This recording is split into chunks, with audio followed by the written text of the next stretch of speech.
Hello दोस्तों, asteroid के बारे में आप सब ने कभी न कभी ज़रूर सुना होगा।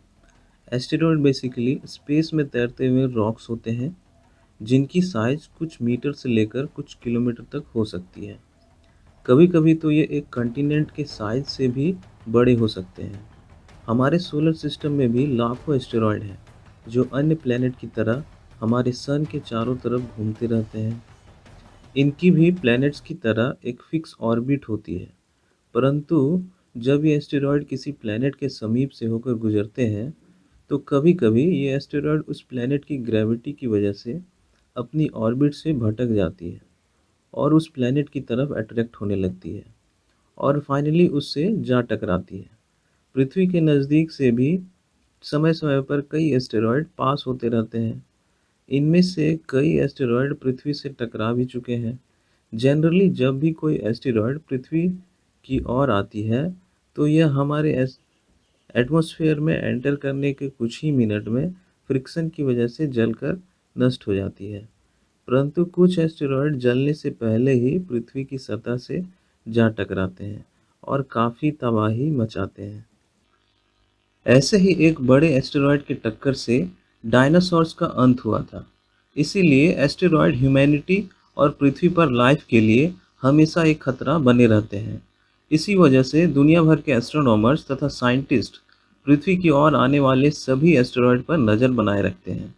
ऐसा ही एक विशाल एस्टेरॉयड पृथ्वी के समीप से 21 अगस्त 2021 को पास होने वाला है, जिसका नाम 2016 AJ193 बताया जा रहा है। टीच विंग के आज के इस वीडियो में हम लोग इसी एस्टेरॉयड के बारे में सभी जानकारी जानने वाले हैं। जैसे इसकी साइज़ कितनी है, कितने स्पीड से यह पृथ्वी की ओर बढ़ रही है, पृथ्वी पर इसका क्या इम्पैक्ट पड़ेगा। ये सारी जानकारी हम लोग आज की वीडियो में जानेंगे दोस्तों, तो वीडियो को लास्ट तक देखें। सबसे पहले हम लोग देखते हैं कि अभी के लिए इस एस्टेरॉयड के बारे में क्या-क्या इन्फॉर्मेशन हमारे पास अवेलेबल है। इस एस्टेरॉयड 2016 AJ193 की बात करें, तो इसे सबसे पहली बार जनवरी 2016 में हवाई में लगे नासा के एक ऑब्जर्वेटरी जिसका नाम panoramic survey telescope and rapid response system है, उसके द्वारा इसे ऑब्जर्व किया गया था और इसीलिए इसका नाम 2016 AJ193 रखा गया। इस एस्टेरॉयड की साइज़ की बात करें तो यह करीब 1.4 किलोमीटर वाइड बताया जा रहा है। यह पृथ्वी की तरफ 94,208 किलोमीटर पर आवर की रिलेटिव स्पीड से बढ़ रही है। नासा के द्वारा इस एस्टेरॉयड को पोटेंशियल हैजार्डस एस्टेरॉयड के कैटेगरी में रखा गया है। यह एस्टेरॉयड सन के चारों तरफ 5.9 ईयर्स में एक चक्कर काटती है। साथ ही इसकी जो ऑर्बिट है वह पृथ्वी के नज़दीक से होकर गुजरती है और इसलिए जब यह सन के चारों तरफ घूमती है तो पृथ्वी के नज़दीक से होकर पास होती है और इसके बाद यह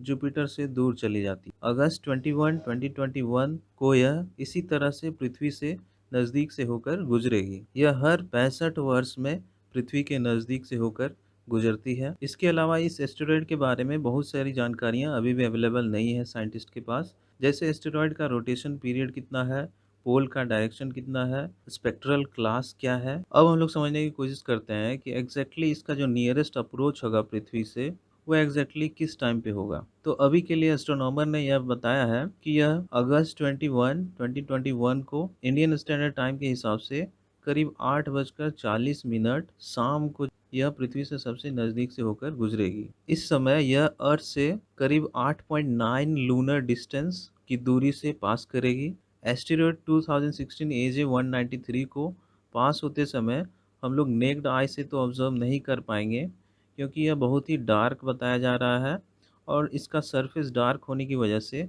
बहुत ही कम लाइट को रिफ्लेक्ट करती है। लेकिन अगर इसे किसी टेलीस्कोप से ऑब्जर्व किया जाए तो आसानी से इसे देखा जा सकेगा और इसीलिए दुनिया भर के एस्ट्रोनॉमर्स इस दिन इसे ऑब्जर्व करेंगे और बहुत सारी नई जानकारियाँ पता करने की कोशिश करेंगे। नासा के साइंटिस्ट इस मौके पर 2016 AJ193 एस्टेरॉयड को ऑब्जर्व करने के लिए रडार का भी यूज़ करने की सोच रहे हैं। रडार सिग्नल्स के जरिए इसके शेप, साइज तथा स्पिन के बारे में और ज़्यादा अच्छी जानकारी हमें अवेलेबल होगी। इसके अलावा साइंटिस्ट इसकी एक रडार इमेजिंग करने में भी सफल होंगे। अब हम लोग समझते हैं कि इसका अर्थ पे क्या इम्पैक्ट पड़ेगा और अर्थ से टकराने के इसके चांसेस कितने हैं। तो एस्ट्रोनॉमर्स की माने तो यह अर्थ से इसके टकराने के चांसेस अभी ना के बराबर हैं। इसका जो क्लोजेस्ट अप्रोच होगा वह भी करीब 8.9 लूनर डिस्टेंस होगा। दिस मीन्स दैट कि यह करीब पृथ्वी से मून तक की जो दूरी है उसका 8 गुना ज़्यादा डिस्टेंस से पृथ्वी से होकर पास करेगी, और यह डिस्टेंस काफ़ी सेफ समझा जा रहा है। साथ ही इसकी जो ऑर्बिट है वो काफ़ी वेल नोन है, और इसीलिए अभी के लिए पृथ्वी पर इसका कोई भी इम्पैक्ट हमें देखने को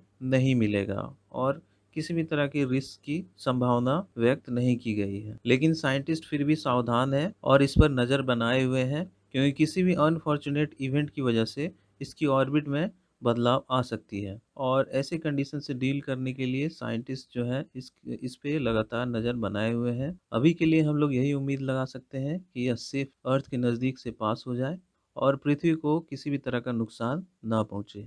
तो यह था आज का हमारा इस टॉपिक का कंप्लीट एनालिसिस। इस बारे में आपका क्या सोचना है, आप हमें कमेंट सेक्शन में बता सकते हैं। वीडियो देखने के लिए आपका बहुत बहुत धन्यवाद। अगर वीडियो अच्छा लगा तो इसे लाइक करें, शेयर करें। अगर चैनल पे नए हैं तो इसे सब्सक्राइब भी कर लें। मिलते हैं एक और इंटरेस्टिंग वीडियो के साथ दोस्तों। तब तक के लिए stay safe and keep learning, keep growing.